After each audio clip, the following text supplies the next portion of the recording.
business was liquidated. And that's when I started going back to my design and architectural practice. And that was in late 1999, early 2000. I started back doing high-end residential and what I call light commercial design. I don't do hospitals. I don't do big office buildings. I don't do strip shopping centers. I do small office buildings if I do anything, and that's usually for my residential clientele that have their own businesses. The type of houses that I do run the gamut of the scale. I do a kitchen and bathroom remodeling job. I do multi-million-dollar mansions. You know, anything anybody wants, I'll do for them. And I did that and still do that to some extent. If I can have the court officer bring that, the easel, I guess. Will you use it, or do you want the witness to use it? Well, I will probably be up there with the witness. I mean, if you're going to have Mr. Crawford drawn on it, it needs to stay back there so the video will pick it up. If you're going to use it, then we'll put it up front for you. Well, it's actually the drawings that are on it that I was going to have him refer to. How is that best to be picked up? That's fine. Why don't you just set it out there and so the jury can see it, and just keep your voice up. Okay. You need to step around, Mr. Gilmore, of course you can. Mr. Crawford, you tell me how best to do this for you. Would it be easier for you to come out here and show it, or do you want me to just flip it? I can see it fine from here. Of course, it's done sideways, so the jury can't really see it. Go ahead. Well, first of all, why don't you tell the ladies and gentlemen jury what is this? This is a remodel and addition job for Beth and Joe Bandcamper out in Williamson County. They own a piece of property out on Arnold Road. Beautiful piece of property. It's right on the edge of the Harpeth River. And they bought it a few years ago, fully intending to either demolish the house or gut it and then add a lot to it. It's mainly the horse farm is what it is. And these are the drawings. It's pretty typical of a set of drawings that I do for a project like this.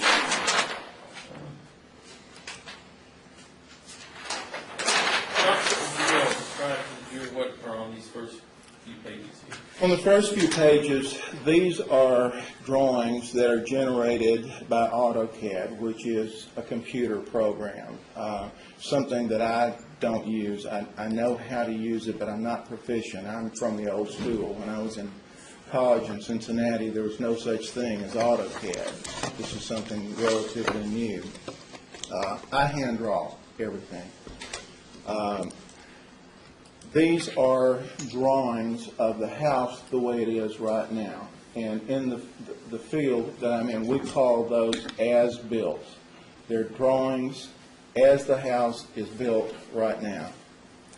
And we do that because when you do a remodeling or an addition to a house, you have to know what you're doing and what the dimensions are, where the location of the windows are, the doorways, all the partitions, the toilet fixtures, where the electrical fixtures are, the pitch of the roof, the height of the walls, how far off the ground, all of that is. You have to know that before you can put pencil to paper to do anything as far as a new design. So this is what's called as-built, and they're computer generated. Before the accident, will you describe how you went about to do as-built drawings? What I would do after a contract would be negotiated with a client, I would go out there myself and do all of this measuring. I would crawl up on the roof. I would take the measurements of the angles. I would measure the width of the windows, the heights of the doors. I would draw these as-built myself from scratch because I am responsible for it. You know, when the contractor takes a set of plans like this, they expect it to be to scale and exact. So I'm responsible to make it as perfect as humanly possible. One thing I do want to say, even if a client has a set of building plans that their house was built from, that doesn't mean anything, because rarely is a house built exactly the way the drawings are. They'll shift a window 2 or 3 inches or a door or something like that, and anything that I might do would be affected. So I have to go back regardless and do as-builts. Before the accident, I did all this work myself. Now, after the accident, I have to hire somebody to come do this. Did you have any other employees prior to the accident No, in your business? I wasn't a one-man operation. What about after? Yeah, I have 2 different guys that work for me. One is a guy named Barry Bondafay that owns a company called PDS, and it's called Pre-Design Services. He's the one, I believe, that did these drawings right here. He and his crew go out there, take all the measurements, come back and draw it, and then give it to me, and then I can go from there. Now, And the other one is another guy that's just a draftsman that just does AutoCAD work for me, too. can you describe for us, I guess just pick a typical, if you can do that, pick a typical home that you might have to go and do an as-built type plan for, and describe, how long that, before the accident, how long would that take you to do, if you can? Well, for instance, now this house right here is a typical 2-story house. It would take me a good part of 3 days just to do the measurements. Then it would probably take me, before the accident, I would be able to crank that out in 3 to 5 more days, the drawings, myself. And again, I'll be asking a lot of questions about before and after. But before the accident, if you had a project that you're working on, let's say, for instance, an as-built plan, you've done the measurements, and how long would you sit or stand at the drafting table at a span?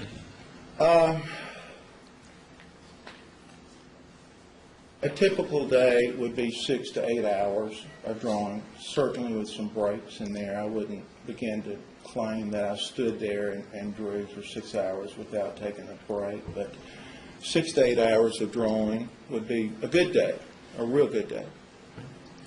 And what about now? Max is about 3.5 hours. And is that even with taking medication or not taking medication? I'm sorry, I didn't hear Is that, well, I guess we'd address that point now. Do you have a hearing difficulty? Yeah, I do. Okay. And what is, let's go into that for a moment. Okay. Well, I am totally deaf in my right ear, totally deaf, 100%. My left ear, I have 65% hearing loss, so I have to rely a lot of times on lip reading. And if I'm in an environment where there's a lot of background noise, I can't hear anything. It just kind of muffles everything out. So I do have a hearing impairment. I know it's not obvious, but I do. I have to turn around and look, so I can see his lips. tell me to speak up, or I will. I'll make sure you can see me. What I want to talk about is medication for a moment. Did you take, you sat in the courtroom all day yesterday.